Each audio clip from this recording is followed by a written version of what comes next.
Muy buenas noches. Estudio este caminar con Cristo a través En de... nombre de nuestro Señor Jesucristo, en nombre de todo el equipo del Último Mensaje, estamos listos para llevar hasta sus hogares o hasta donde usted nos escuche o nos sintonice en esta hora la palabra de Dios. Hermana Angélica, buenas tardes. ¿Cómo se siente en esta hora?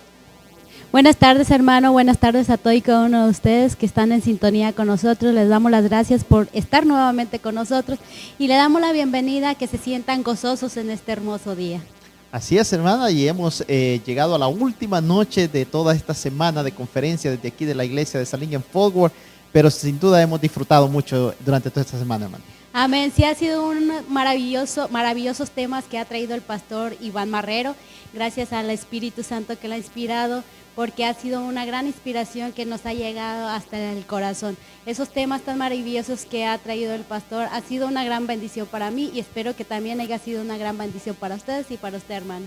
Claro que sí, hemos aprendido mucho y hemos visto cómo el pastor ha ido desenvolviendo este tema maravilloso acerca de un nuevo comienzo y basado en la historia de Nicodemo y la plática con Jesús. Y esta noche no va a ser la excepción, sin duda esta noche el pastor va a ampliar más y va a tratar de dar la conclusión, quizás si no hoy, mañana, acerca de esta conferencia de un nuevo comienzo. Así es que, hermana, en esta hora estamos contentos, aunque triste podemos terminado esta semana por las noches, nos queda todavía mañana, pero así es esto. Sí, siempre hay un comienzo y tiene que haber un final, pero sabemos que ese final no ha sido para nuestra vida siempre y cuando busquemos a Cristo Jesús en su palabra. Hay que buscar a Dios en la Biblia porque sabemos que tal vez esta campaña se ha terminado, pero nuestra vida va a seguir y más gozosamente buscando a Cristo Jesús. Así es, pero les invitamos a que comparta estos temas, a que los vuelva a ver luego, están ahí grabados en el canal, pero también que los compartan. ¿En qué medios, hermano? Estamos transmitiendo por YouTube el Último Mensaje TV y Radio, y también lo estamos transmitiendo por Facebook. A todas las personas, compártanlo, no lo dejen para ustedes. Sabemos que todos tenemos necesidades y más de una vida eterna que es con Cristo Jesús. Así es, y recuerde que si usted no puede vernos, que si usted va en su automóvil, pues también puede sintonizarnos a través de la aplicación Túnel Radio, donde puede encontrar el Último Mensaje. Amén. Ahí también va a encontrar nuestro canal, ¿verdad? Así es que estamos listos, hermana, para escuchar la palabra de Dios esta noche. Estamos listos, pasemos enfrente. Así es, entonces pasamos micrófonos y cámaras dentro de la iglesia, donde el pastor Iván Marrero se prepara para darnos la palabra de nuestro Dios. Semana, en los tiempos que he estado meditando, estudiando, han llegado también a mis manos materiales sobre justificación por la fe que se han divulgado también en YouTube y en otros medios de internet. Algunos haciendo entender que la iglesia adventista no predica ese mensaje, que los adventistas no estamos en armonía con ese mensaje precioso que de alguna forma también fue traído a la iglesia en 1888 gracias al trabajo de Waggoner y Jones, apoyados por Elena White. Otro sector dice que sí, la iglesia, quizá no como organización en el momento, aceptamos todo aquello, pero que de alguna manera pues la iglesia adventista sí cree, acepta la justificación por la fe.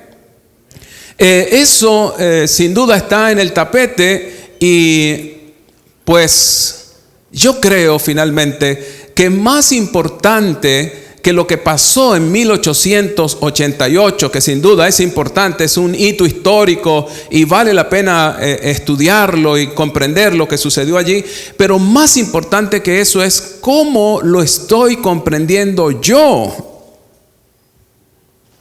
Cómo yo como persona, como individuo, estoy asimilando ese mensaje de salvación por la fe.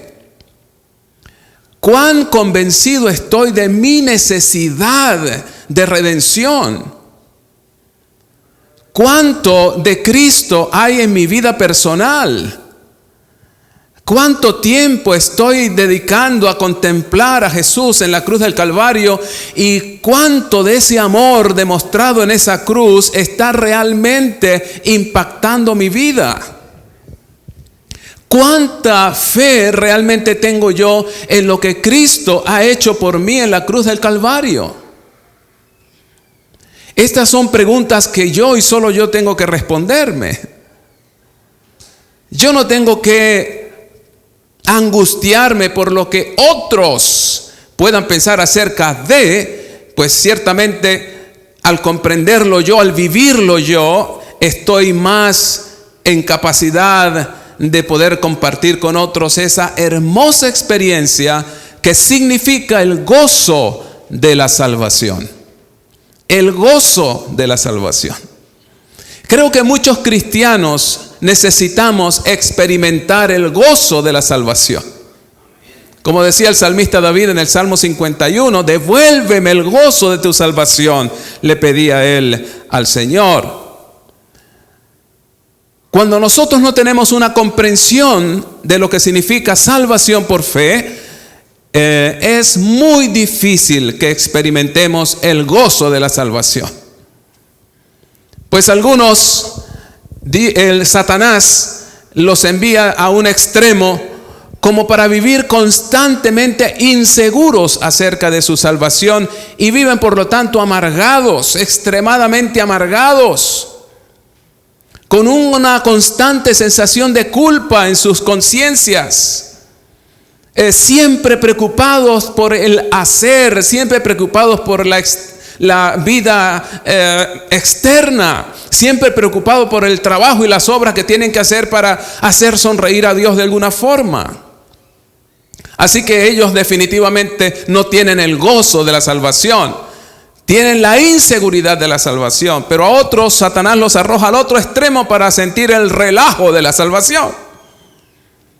Para ver la salvación como algo tan barato, algo tan insignificante. Bueno, sí, ya Cristo murió por mí, se acabó y de ahora en adelante vivo como quiera. De cualquier forma, Dios se la va a arreglar para llevarme allá.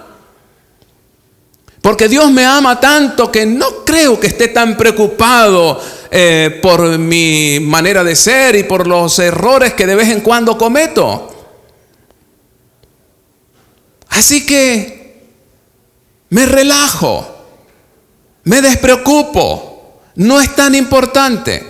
Y así el enemigo logra colocarnos en un extremo o en el otro. Así que esta presentación que hemos tenido esta semana, que está por terminar ya, lamento que no va a haber tiempo para desarrollar todo exactamente como lo quería, pero busca justamente ubicarnos en el centro, en el equilibrio, y que el gozo de la salvación sea una experiencia en nuestras vidas. Pero es un acto de fe. Es importante que nosotros realmente podamos ejercer fe en el Señor Jesucristo y fe en que Él tiene poder para perdonar nuestros pecados, para declararnos justos, pero también tiene poder para hacernos justos. Así que tenemos que nosotros desarrollar fe en eso, y yo no podría decirlo en mejores palabras. Estaba hace un rato tratando de ubicar esta cita de El Camino a Cristo. Es en la página 50, Camino a Cristo, página 50, al menos en esta versión que tengo en mi celular. Miren esta declaración: tú también eres pecador, dice la escritora. No puedes expiar tus pecados pasados, no puedes cambiar tu corazón y hacerte santo. ¿Qué dice ella? No puedes. No puedes. ¿Qué es lo que no puedes? Ni expiar tus pecados pasados. Es decir, no puedes porque no tienes la capacidad. Por eso necesitas a Cristo, que es el único que puede expiar los pecados. Amén. Por eso Juan dijo: he aquí el Cordero de Dios que quita el pecado del mundo. Es Cristo. No puedes tampoco, dice, no puedes cambiar tu corazón. No puedes. Tú puedes cambiar tu conducta. Lo vimos en otra cita de ella, también El Camino a Cristo. Tú puedes cambiar tu conducta en base a disciplina y mucho esfuerzo y mucho trabajo. Fue el camino que eligieron los monjes del siglo IV de la era cristiana. Ellos eligieron la vida de privaciones materiales como el camino a la santidad. Se escondieron en cuevas en los desiertos de Egipto.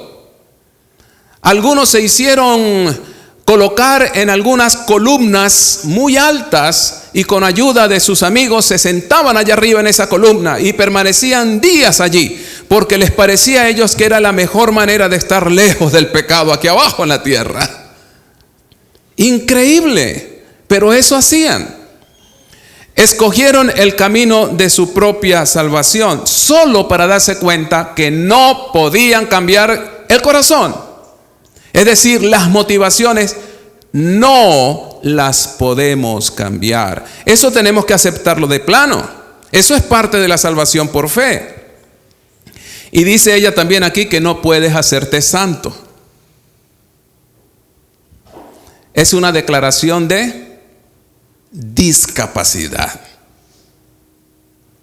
La única forma como Dios puede hacer algo por nosotros es que nosotros aceptemos y nos declaremos discapacitados espirituales. Un discapacitado es aquel que no puede valerse por sí mismo. Y esa es exactamente la condición en que estamos nosotros frente a nuestro verdadero problema, que no es otra cosa que el pecado, que no es otra cosa que la falta de amor, la incapacidad de amar, porque nuestro corazón es así. Pero Dios promete hacer todo esto por ti mediante Cristo. Aleluya. Qué poderoso, ¿verdad? Qué poderoso. Dios promete hacer todo esto por ti mediante Cristo. ¿Qué es lo que Dios promete hacer? Expiar tus pecados pasados. Se acabó. Tú no puedes borrar ese registro, pero Cristo sí lo hace. Entonces Cristo murió en la cruz del Calvario, y si tú crees en eso, entonces todos tus pecados anulados, y el Señor coloca allí perdonado por la sangre de Cristo. Eso es el Evangelio. ¿Qué más promete hacer Dios mediante Cristo? Cambiar tu corazón. Todo eso que a ti te ha costado tanto. Hermanos, qué miseria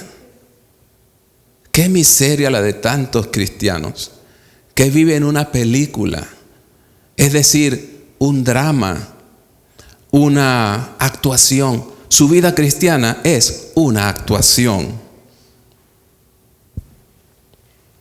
Y para los que son suficientemente sinceros, en algún momento le ponen fin a eso. Porque podemos mentir de vez en cuando, podemos mentirnos de vez en cuando, pero no se puede mentir todo el tiempo. No nos podemos engañar toda la vida. 16 años tenía esta mujer, a quien conocí personalmente. 16 años tenía de militar en la iglesia adventista. Hasta que un día dijo, ¿saben qué? Me voy. Me voy porque me cansé de fingir. No puedo cambiar mis emociones. No puedo cambiar mis impulsos. Muy dentro de mí, o muy dentro de ella, sabía quién era. Pero era una excelente líder de la iglesia. Era una líder juvenil, predicadora, como las que mejor lo podían hacer. En una iglesia pequeña tenía por lo menos la mitad de los cargos de esa iglesia. Pues en las iglesias pequeñas ustedes saben, ¿no? Nos tenemos que repartir todos los cargos entre los pocos que habemos. Así que termino con 4, con 5 cargos. Y ella tenía muchos, maestra de escuela sabática, profesional, una mujer con una oratoria impresionante, pero se cansó de fingir que era cristiana y se fue. Algunos duran con el drama más tiempo, pero hay otros en que llega un momento en que dicen, no se puede, realmente no he cambiado. Porque tú puedes fingir y hacer alarde de frente a un grupo social. Pero cuando estás a solas contigo mismo, ¿sabes quién eres o no? Cuando estás frente al espejo de tu alma, ¿sabes quién eres? Conocí otra persona también cercana a la familia de mi esposa, y ella decía, ella tuvo un problema, tuvo que ser separada de la iglesia, disciplinada. Y en una oportunidad, conversando con mi padre, se acercó al carro y le dijo, ¿sabes qué, Marrero? Yo nunca fui cristiana. Nunca tuve a Cristo en el corazón. Es la verdad. Mi papá le estaba animando a que regresara a la iglesia. ¿Sabes? Regresar a la iglesia a veces no es tan problemático. A veces sí, más por causa de los que quedamos que por otra cosa. Pues somos duros, ¿verdad? Como el hermano del hijo perdido, somos duros para criticar al que está intentando regresar. Pero regresar a la iglesia no sería lo más importante. Lo más importante sería regresar con Cristo. Hay mucha gente que se ha ido de la iglesia, pero realmente nunca conocieron a Jesús. Esta mujer le decía a mi padre justo eso: Marrero, nunca conocí a Cristo. No es verdad. Nunca pasó nada en mí. Me gustó la iglesia, la pasé muy bien todos estos años, no lo puedo negar. Fue una experiencia bonita, pero no hay nada más.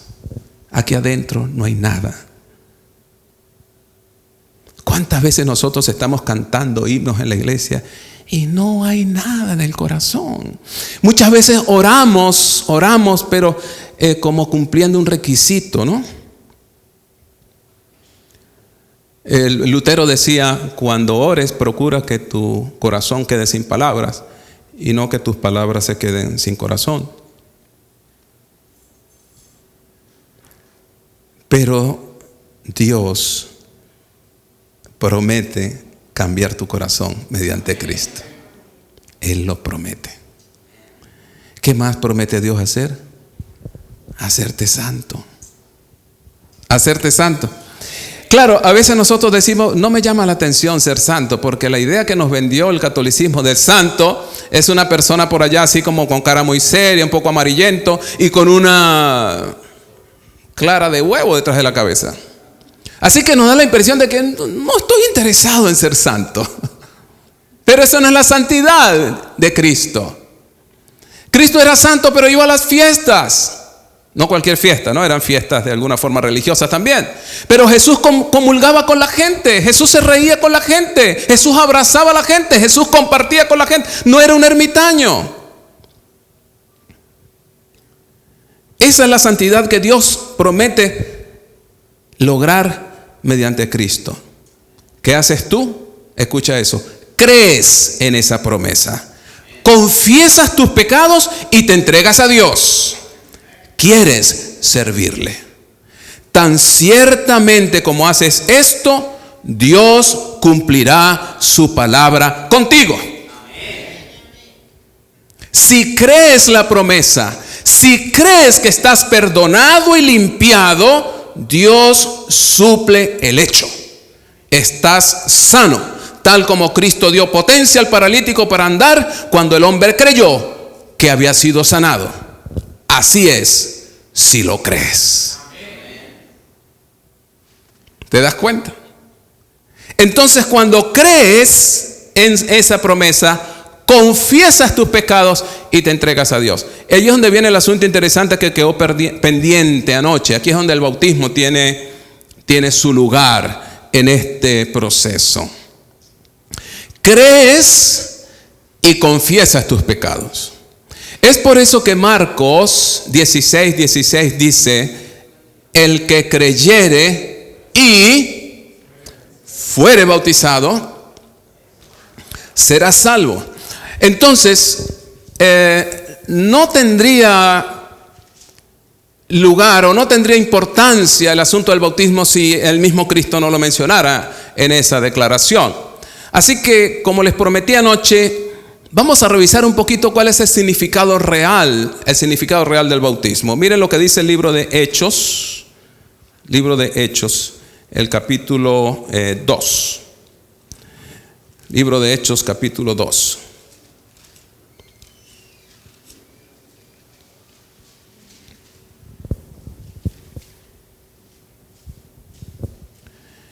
En el capítulo 2 está relatada la conferencia más breve que se haya realizado en la historia cristiana, pues esta conferencia duró solo un rato, un solo día, y no creo que haya predicado más de 15 minutos.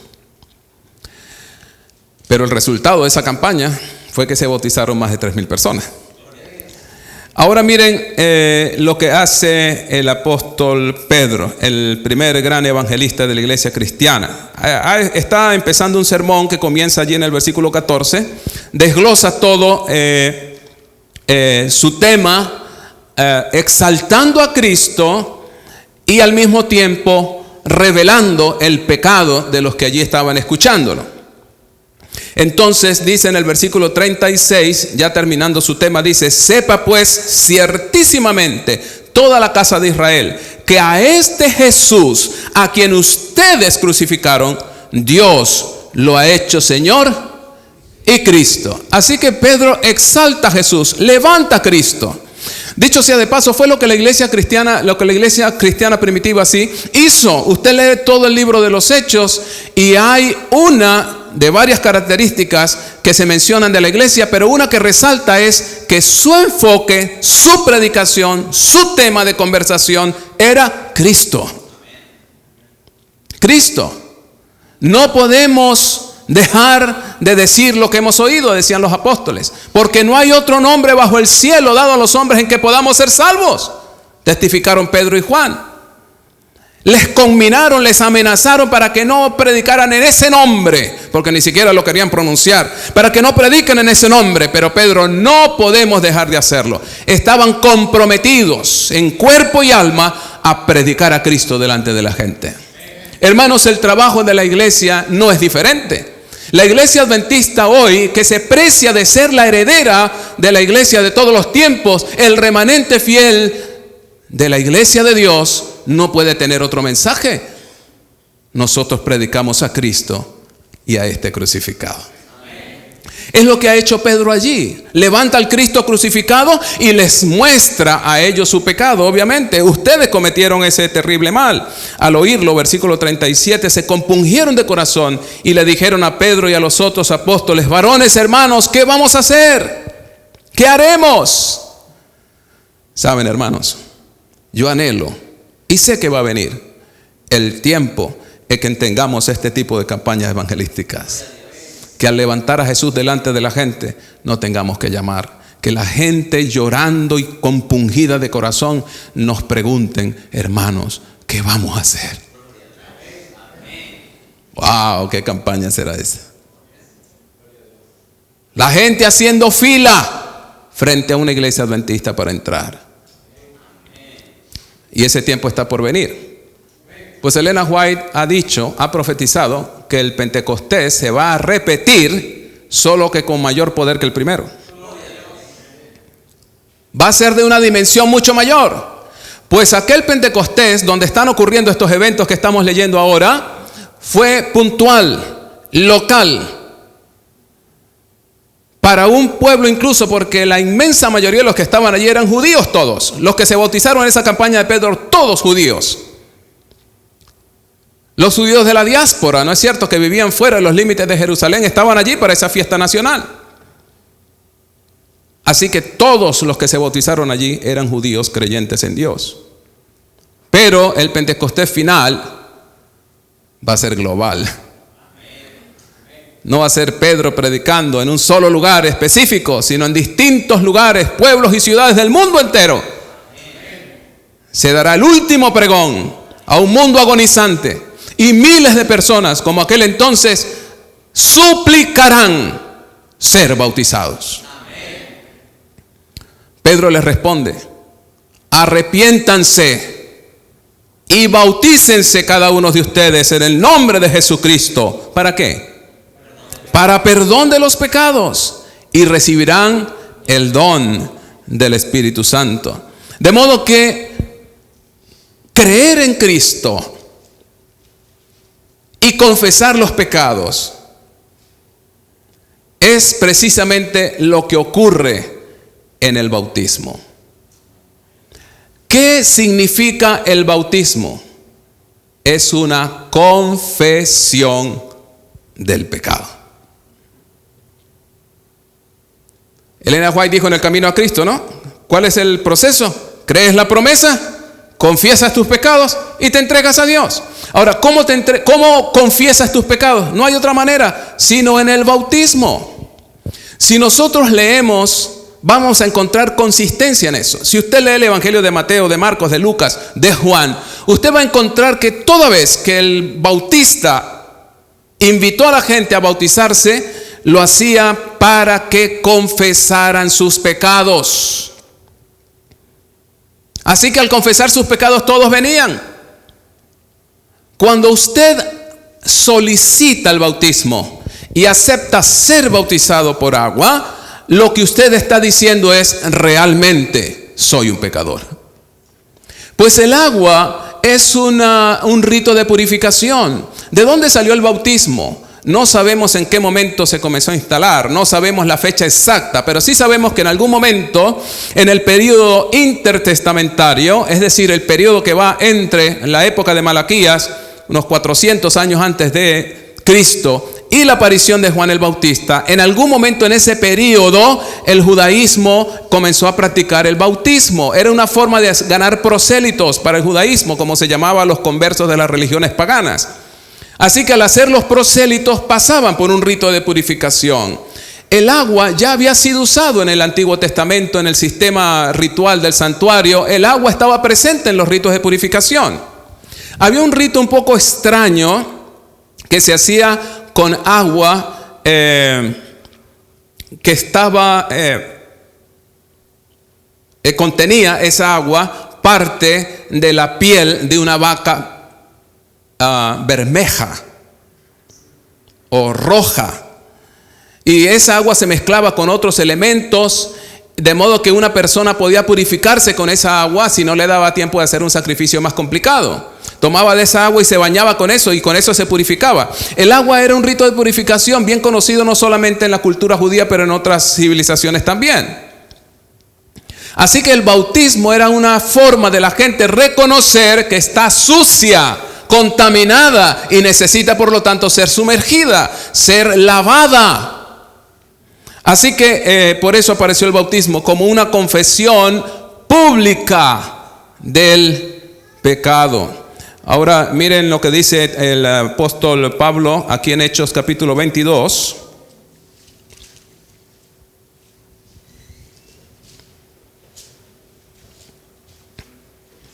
En el versículo 14 al 16, vamos a ver la visita de Ananías a Pablo allá en la casa de donde estaba alojado en Damasco. Repasando un poco la historia, sabemos que Pablo, o Saulo para el momento, estaba viajando hacia Damasco con una misión, y era capturar, apresar a los herejes, seguidores de Cristo, seguidores del camino, como también se les llamaba. Entonces Saulo estaba en esa tarea bien ocupado cuando Jesús se le apareció en esa oportunidad, una visión de Cristo extraordinaria. Y entonces Cristo se le revela y le dice: yo soy Jesús a quien tú persigues. Y luego que Pablo pregunta: Señor, ¿qué hago? Él le dice: ve a tal lugar, ve a esta dirección y te vamos a dar, o te voy a dar instrucciones. Luego de eso, Jesús le da instrucciones a un hombre llamado Ananías, miembro de la iglesia. Y le dice: mira, ve a encontrarte con este hombre, y porque yo tengo un plan con él. Ananías está en pánico, dice: ya va, me estás metiendo en la boca del lobo. Ese hombre yo no lo conozco, pero lo que me han contado no me gusta.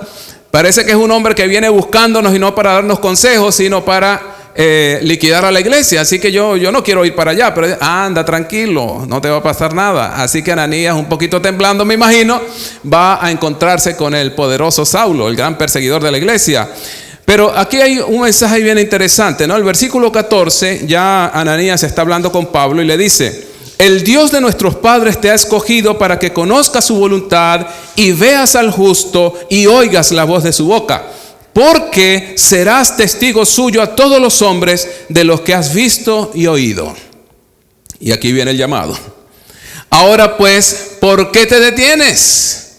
Levántate y bautízate y lava tus pecados invocando su nombre. ¿Se dan cuenta entonces la relación tan estrecha que hay entre el bautismo y el pecado? ¿Qué es lo que significa en palabras de Ananías el bautismo? Un lavamiento de los pecados. Ahora, ¿significa eso que el agua tiene un poder mágico para llevarse todos los pecados de mi vida? No creo eso. Definitivamente no. Pero es obviamente un símbolo perfecto de lo que significa el reconocimiento de mi pecado y mi confesión de ellos. Así que lo primero que significa el bautismo es un reconocimiento del pecado. El que no sabe que es pecado, el que no está convencido de pecado, ¿cómo se va a bautizar?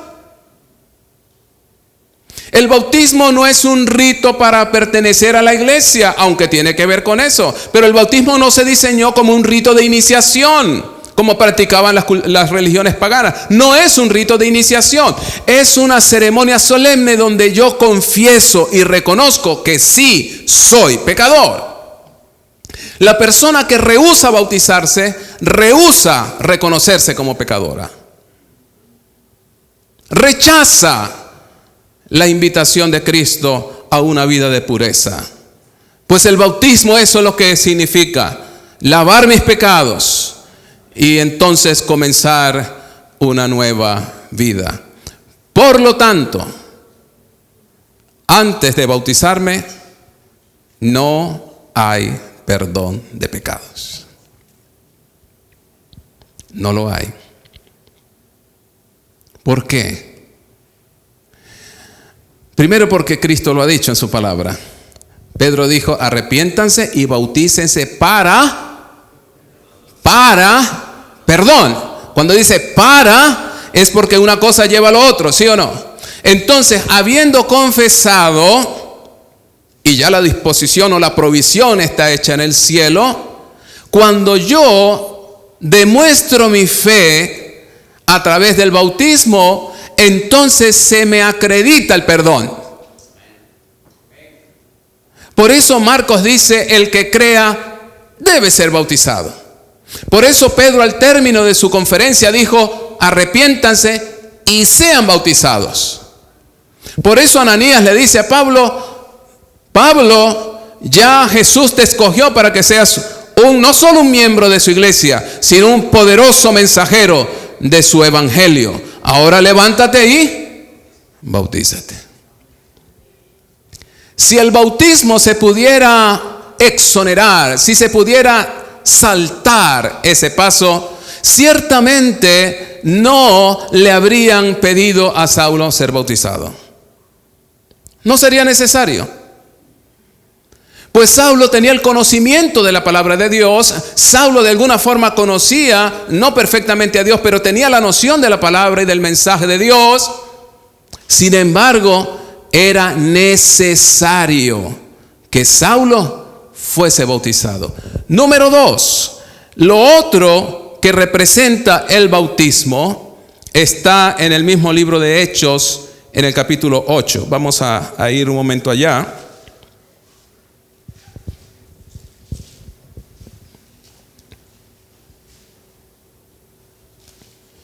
En Hechos, el capítulo 8, está un hermosísimo relato de un bautismo ciertamente atípico. Primero porque fue ante pocos testigos y la forma prodigiosa como Dios dirigió las cosas para que ese bautismo se concretara. Se trata de un extranjero, un etíope, probablemente algo así como de mi color, y estaba él viajando en su carro, era un funcionario público. Viajaba en su carroza, pero estaba haciendo algo interesante. estaba leyendo. Y no estaba leyendo las noticias del día, estaba leyendo los rollos sagrados. No sabemos cómo exactamente consiguió esa copia. Tener una copia de los rollos sagrados no era un asunto fácil, realmente no. Probablemente su poder económico le facilitó el conseguir una copia del rollo de Isaías. Era el rollo de Isaías el que estaba leyendo. Justamente ese que usted se está aprendiendo de memoria desde ayer. ¿Cuántos versículos te sabes ya? ¿Quién se anima? He aquí, mi siervo será prosperado, será engrandecido y exaltado y será puesto muy alto. Así comienza el oráculo. Si no estás preparado para hoy, prepárate quizá para mañana, pero no lo dejes para muy tarde. El etíope estaba leyendo justamente ese pasaje de Isaías. Y entonces Jesús le dio algunas indicaciones a Felipe. En el versículo 34, respondió el eunuco y le dijo a Felipe, ya iban los dos en el carro, ya Felipe se subió al carro. Te ruego que me digas, ¿de quién dice el profeta esto? ¿De sí mismo o de algún otro? Entonces Felipe, abriendo su boca y comenzando desde esta escritura, es decir, a partir de Isaías 53, le anunció el evangelio de Jesús. Qué hermoso, ¿no? El evangelio de Jesús. Es que no hay otro evangelio. No hay otro evangelio, sino Cristo crucificado. ¿Cuál era el tema que estaban discutiendo aquí en el carro? La crucifixión de Cristo. El etíope pregunta, ¿de quién habla esto? ¿De quién dice él? ¿De algún otro o lo dice de él mismo? Porque entre los judíos, entre los rabinos, entre los escribas, había circulado la versión de que el sufrimiento del siervo de Jehová en Isaías 53 se refería al propio Isaías, no al Mesías. Porque como ellos negaban la posibilidad de un Mesías sufriente, un Mesías mártir, aunque Cristo no fue un mártir obviamente, pero no un Mesías que sería maltratado y finalmente llevado a la muerte de esa manera, ellos no concebían esa idea. Entonces surgió la interpretación de que el siervo del que habla Isaías es el mismo. La historia comprueba que realmente Isaías sufrió, sí, sufrió bastante y finalmente fue aserrado por la mitad. Su cuerpo lo metieron en un tronco hueco y lo cortaron por la mitad, y así terminó la vida del profeta Isaías de manos de Manasés. Pero Isaías 53 no tiene que ver con el profeta Isaías.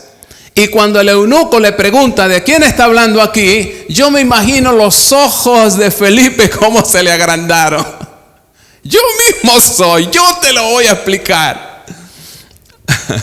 Hace unos años conocí la historia de un hermano, amigo mío conocido, miembro de la iglesia.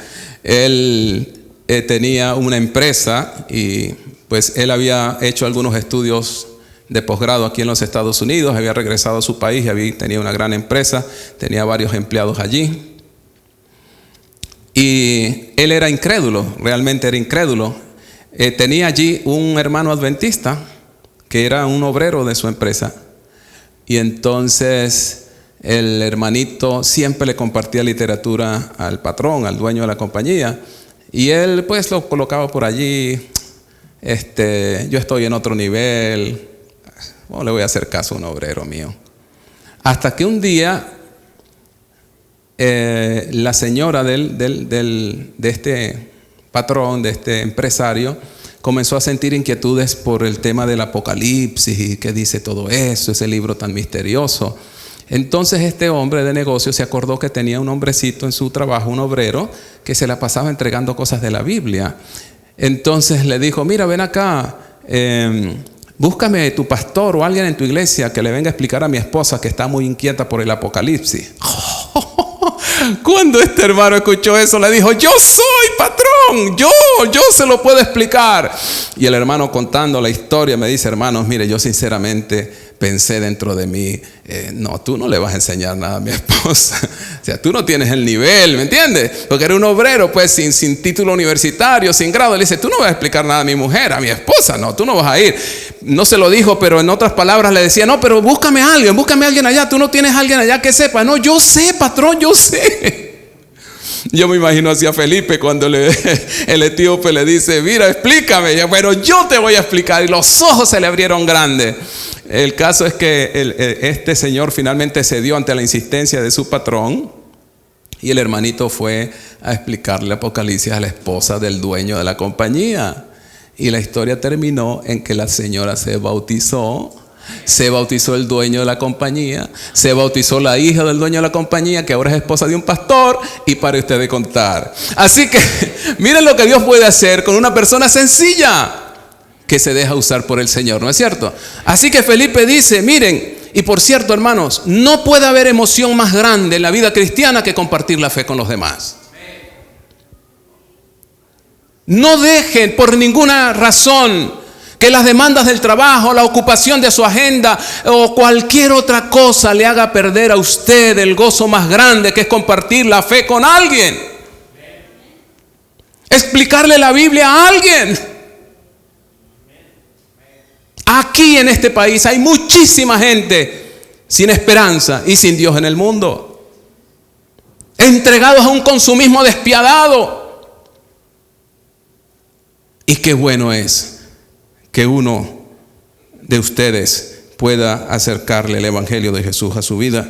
En el versículo 36, entonces, yendo por el camino, llegaron a cierta agua, y dijo el eunuco, aquí hay agua, ¿qué impide que yo sea bautizado?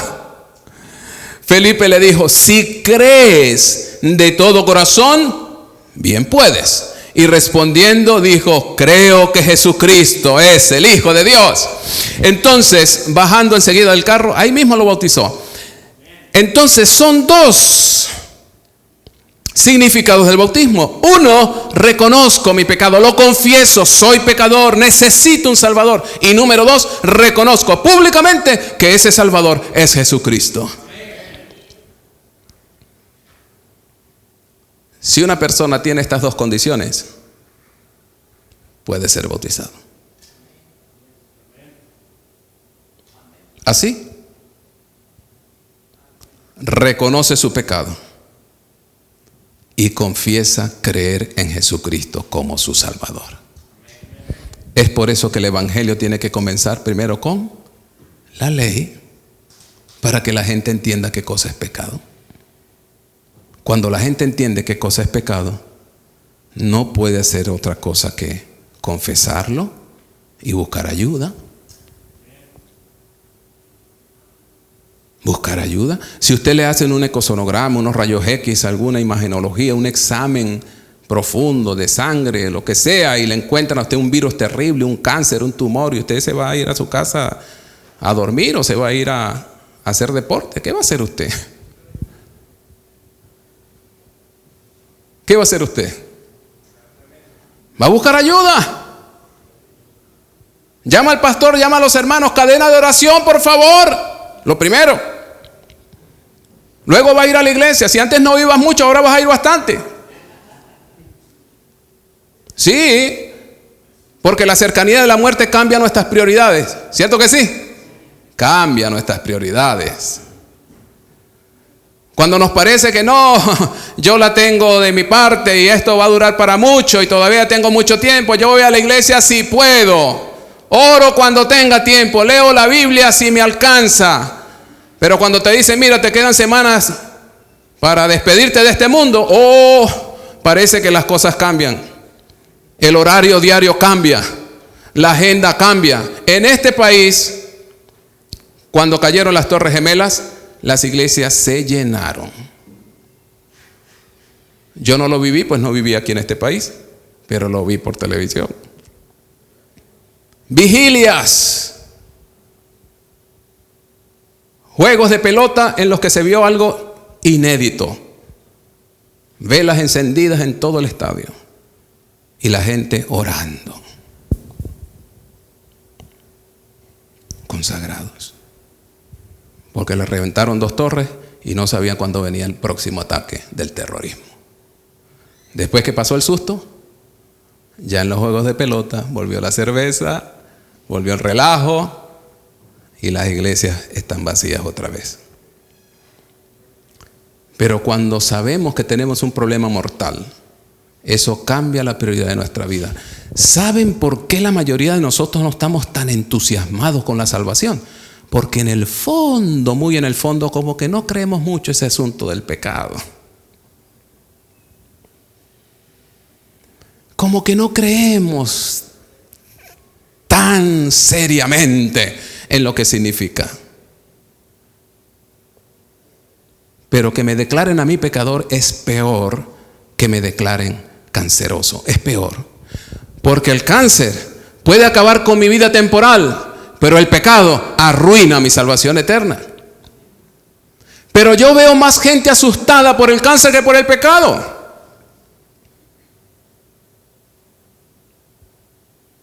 Entonces, si yo reconozco que soy pecador y me muestran a Jesucristo como mi solución única y verdadera, yo no puedo hacer otra cosa que confesar el pecado, creer en Jesús, confesar mi pecado en las aguas del bautismo. Ahora, aquí es donde el asunto se pone bueno. Aquí es donde esto se pone interesante. ¿Cuántos aquí ya fueron bautizados? Levanten su. ¿Cuántos ya fueron bautizados? La inmensa mayoría.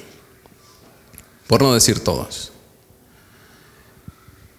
¿Y cómo les fue o cómo les ha ido? Confesamos el pecado y nos bautizamos. Y ya no volvimos a pecar. Se acabó el pecado en nuestras vidas. Ahora amo a todo el mundo. Le quiero dar besos y abrazos a todos. Desde que me bauticé, soy una persona nueva. ¿Qué pasa después que yo me bautizo? ¿Qué pasa con mi camino? ¿Qué pasa con mi corazón? Porque leímos la cita, Dios puede hacer todo esto, expiar todos mis pecados pasados. Oh, excelente, estoy de acuerdo, creo eso, pues, ok, ya no tengo culpa, ya no tengo, muy bien. Segundo, cambia mi corazón y me hace santo. Lo primero, bueno, Dios dice que realmente perdona mis pecados, está bien, pero el cambio del corazón y hacerme santo, como que está por verse. Pero Dios lo prometió o no. ¿Dios promete hacernos santos o no? ¿Dios promete cambiar nuestro corazón o es una historia o un cuento para hacer dormir a los niños o para llenar un espacio en el programa de una iglesia? Si después de ser bautizado no pasa más nada en mí, todo es mentira. Todo. Pues lo que hicimos ahora es que teníamos un demonio seco y cuando pasó por el bautismo salió un demonio mojado.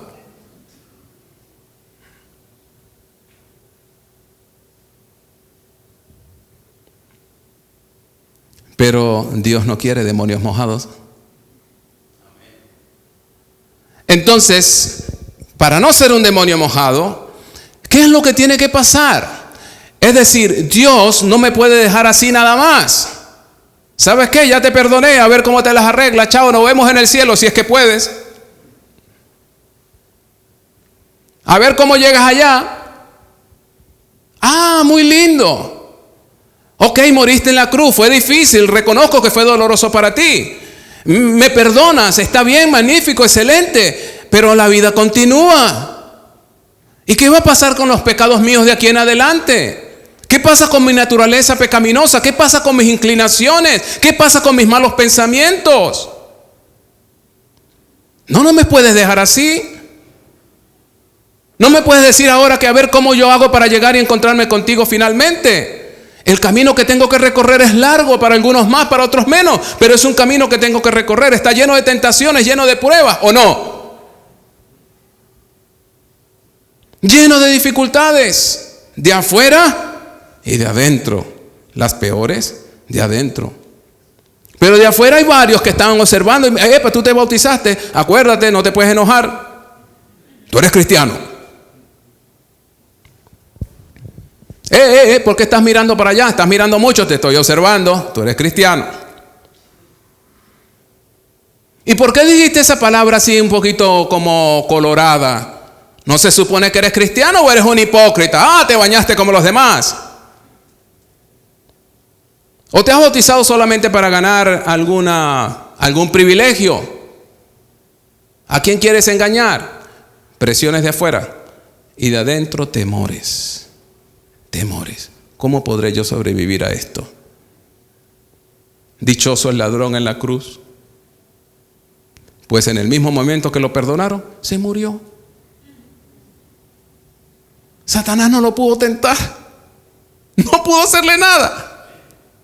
Es más, a diferencia de la mayoría de nosotros, recibió la certificación en el mismo momento. Pues el propio Jesucristo, no fue un hermano de la iglesia, ni el pastor, ni el presidente. El mismo Cristo le dijo, ¿sabes qué? Estarás conmigo en el reino.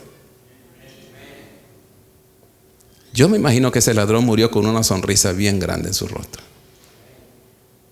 Pues en el mismo momento conoció el pecado, conoció a Jesús, se justificó, se santificó, y lo único que le está faltando es la glorificación, más nada. Pero la mayoría de nosotros no conoció el evangelio colgando en una cruz. ¿Verdad que no? Estamos muy vivos, y hay muchas pruebas que soportar. Esta dimensión del trabajo de Dios por el hombre es el más ignorado en el cristianismo moderno, aunque usted no lo crea. Jesús le dijo a Nicodemo, tienes que nacer de nuevo. Pero más adelante le dijo, tienes que nacer de agua y del Espíritu. Parece que del agua todos hemos nacido, pero del Espíritu. En Hechos capítulo 2, el versículo 38. Vamos a regresar a ese pasaje un momento. Hechos 2, 38. Pedro les dijo, arrepentíos y bautícese cada uno de ustedes en el nombre de Jesucristo para perdón de los pecados. Pero no lo dejo allí. Luego agrega, y recibiréis el regalo del Espíritu Santo. No puede haber salvación completa a menos que haya bautismo de agua y del Espíritu. La participación del Espíritu Santo en el proceso de la redención del hombre sencillamente es incuestionable, indispensable. El trabajo del Espíritu Santo es ayudarte a llegar. Ya fuiste a la cruz, ya fuiste a Jesús, ya confesaste tus pecados. Ahora viene lo mejor. ¿Cuál fue la tercera promesa? Según El Camino a Cristo, página 50, Dios promete hacer todo eso por ti. ¿Cuáles eran? Expiar tus pecados pasados, cambiar tu corazón y hacerte santo. Si Dios prometió eso, es porque lo va a cumplir, ¿no es cierto? El Espíritu Santo tiene que ver directamente con ese proceso. Debemos asegurarnos de recibir el don del Espíritu Santo. No es automático. No es automático. Generalmente cuando preguntamos, hermano, ¿tú ya recibiste el Espíritu Santo? Algunos dicen, bueno, nunca me lo habían preguntado, pero yo me imagino que sí. Sí, ¿cuándo fue eso? Bueno, cuando me bauticé, eso fue lo que me explicaron. Pues Filipenses dice que vosotros también, habiendo oído el evangelio de vuestra salvación y habiendo creído en él, fuisteis sellados con el Espíritu Santo, que es la garantía de la herencia, de la redención. Así que ahí está. Solo que nadie se ha dado cuenta de que recibiste el Espíritu Santo. Pero está escrito. ¿Cómo se recibe el Espíritu Santo? ¿Cuándo se recibe el Espíritu Santo? ¿Qué significa la recepción del Espíritu Santo? ¿Realmente está presente en nuestras vidas? Tengo que primero adelantarles porque hasta aquí puedo llegar hoy. Pero mañana vamos a concluir esta semana con este importantísimo tema, el Espíritu Santo. La iglesia lo está necesitando. Yo lo estoy necesitando. Y Dios está esperando para darlo. Así que, como decía mi mamá, se juntaron el hambre con las ganas de comer. Dios queriendo dar y nosotros con hambre. Pero ¿sabe cuál es el problema? Que muchos no tienen hambre. Y eso sí es duro. Un físico-culturista se hizo adventista, buen amigo mío.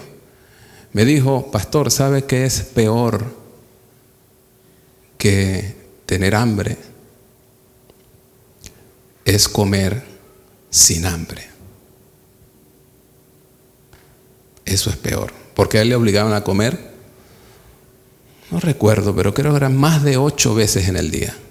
Pues tenía que aumentar su masa muscular, se estaba preparando para ser físico-culturista. Y cuando le decía al entrenador: no puedo, entrenador, no puedo, vaya, métase el dedo y vomite y vuelva a sentarse a comer. Pastor, es terrible comer sin hambre. El Señor Jesús dijo una vez, en el ambiente, en el contexto de la fiesta de los tabernáculos: si alguno tiene sed, venga a mí y beba. Al que cree en mí, como dice la Escritura, de su interior correrán ríos de agua viva. ¿Sabe de qué estaba hablando Jesús?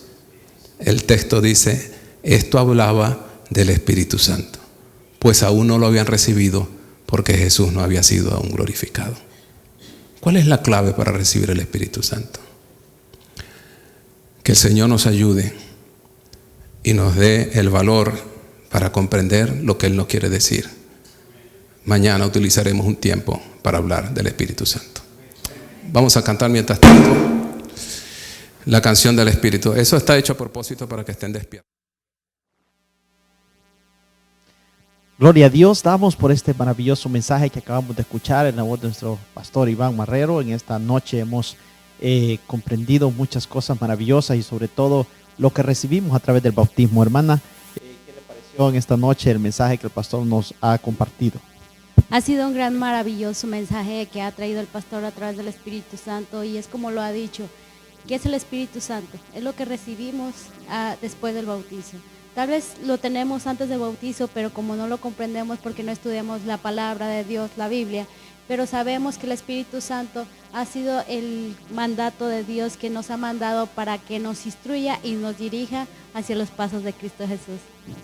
Lo más importante de esta noche es que a la luz de la Escritura hemos aprendido qué es lo que recibimos realmente cuando nos reconocemos que somos pecadores, y cuando tomamos esa decisión de entregar nuestra vida a Cristo Jesús, podemos comprender y podemos recibir, como dijo la palabra, el perdón de nuestros pecados y el don del Espíritu Santo, hermano. O sea que es un regalo maravilloso que recibimos cuando reconocemos nuestro estado pecaminoso. Sí, hermano, y sabemos que a través del bautizo es que nosotros reconocemos que somos pecadores. La persona que no quiere bautizarse quiere decir que no es pecador, pero realmente aquí todos somos pecadores, y el único que nos puede ayudar a no ser pecadores es a través del bautizo en nombre de Cristo Jesús. Claro, el favor de Jesucristo a través del Espíritu Santo nos ayuda a mantenernos en esa comunión con Cristo, y aunque fallamos, tenemos un abogado, a Cristo Jesús, como intercesor por nosotros ahí en el cielo, ¿verdad? Pero hemos llegado al final de estas noches de conferencia. Nos resta el día de mañana nada más, hermana, que si Dios nos permite estaremos aquí transmitiendo más o menos a eso de las 11, yo creo, ¿no? Sí, primeramente Dios, a eso de la hora que acaba de decir usted, estaremos aquí al pendiente para transmitir nuevamente el último tema que el pastor nos trae para todo y cada uno de ustedes, para nosotros ir aprendiendo un poquito más de Cristo Jesús. Así es, pero les decimos de que este es su canal, El Último Mensaje, solamente se detiene para predicar, y muy pronto estaremos con ustedes desde otro lugar, desde otra iglesia, para llevar palabra de nuestro Dios, si Dios así nos lo permite. Por ahora les invitamos a que se suscriban a los canales, hermano. Sí, estamos por YouTube, El Último Mensaje, también El Último Mensaje Radio y TV, estamos por ahí. Suscríbanse, presionen a la campanita, que cuando presionan la campanita automáticamente YouTube le dice El Último Mensaje está en vivo, está transmitiendo en vivo. Compártanos, explíqueles también a sus amigos, a sus familiares que se suscriban, para que cada uno de ellos también reciban el mensaje de que estamos en vivo. Y como lo acaba de decir el hermano, solamente El Último Mensaje se detiene para predicar. Y como lo acaba de decir, el 11 empezamos en Louisville. Así es. El Último Mensaje está preparado, está listo, gracias a Dios que nos da la salud, nos da fuerza y nos cuida donde quiera que andamos para poder llevar hasta sus hogares la palabra de nuestro Dios. Así es que siga con nosotros. Vamos a pasar ahora micrófono y cámara dentro de la iglesia, donde el pastor nos va a despedir en una oración, hermano. Amén. Esperanza de que el tiempo que hemos dedicado estas noches, ustedes hacen esfuerzos grandes por venir aquí en la noche. La semana pasada estuve en otro lugar predicando y me asombré al ver a un hermano sentado afuera. Sus ojos notaban mucho cansancio. Yo le dije: hermano, ¿cómo está? Cansado, pastor. Estoy parado desde las 2:30 de la mañana. Eso es hambre de Dios. Un hombre parado de las 2:30 de la mañana y todas las noches estuvo allí. Dios no puede pasar eso por alto. Dios bendice al que le busca de todo corazón. Y ustedes, hermanos, que hicieron el esfuerzo para venir a escuchar la palabra, Dios no lo pasará por alto. Si crees, nuevas y maravillosas cosas pasarán en tu vida. Nos arrodillamos para orar.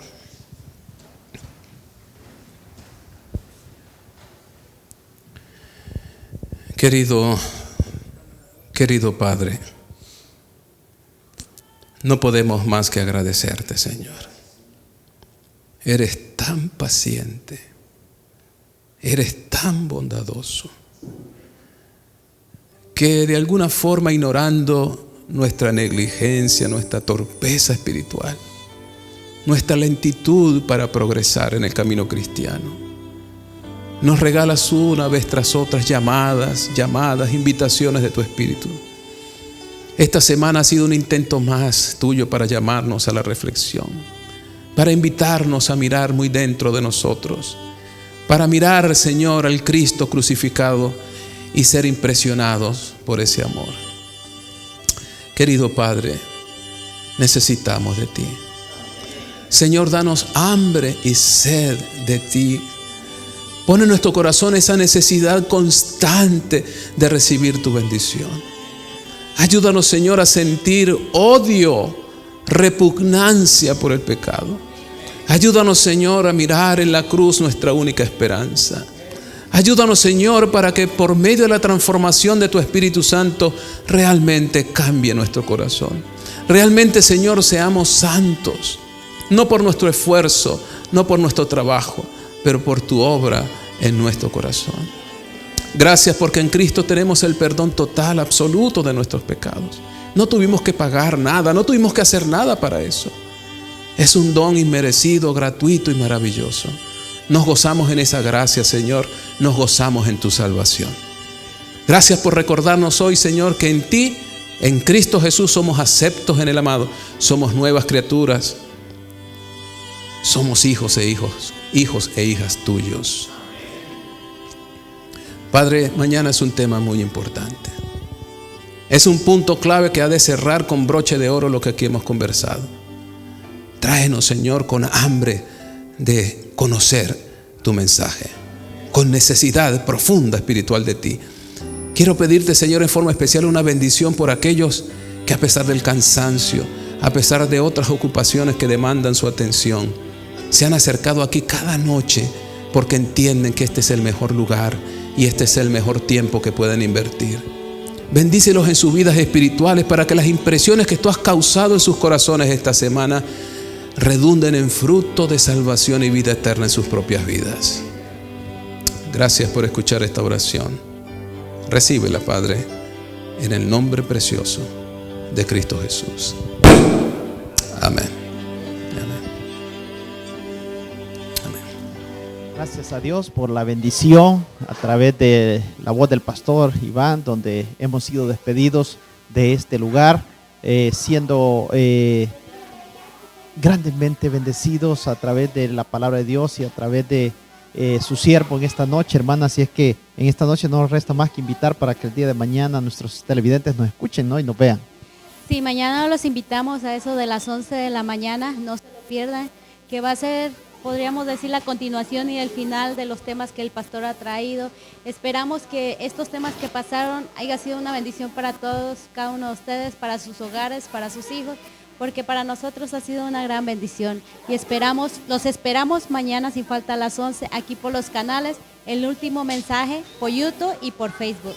Amén. Así es que en nombre de nuestro Señor Jesucristo, a nombre de todo el equipo del Último Mensaje, hermano Byron, que hoy estuvo en cámara, nuestro hermano Oseas Montoya, que estuvo en cámara, nuestro hermano Víctor, que estuvo en controles, y sus amigos de siempre, que les decimos buenas noches, Dios les bendiga. Se despide de ustedes su amigo Edil Alonso Caballero.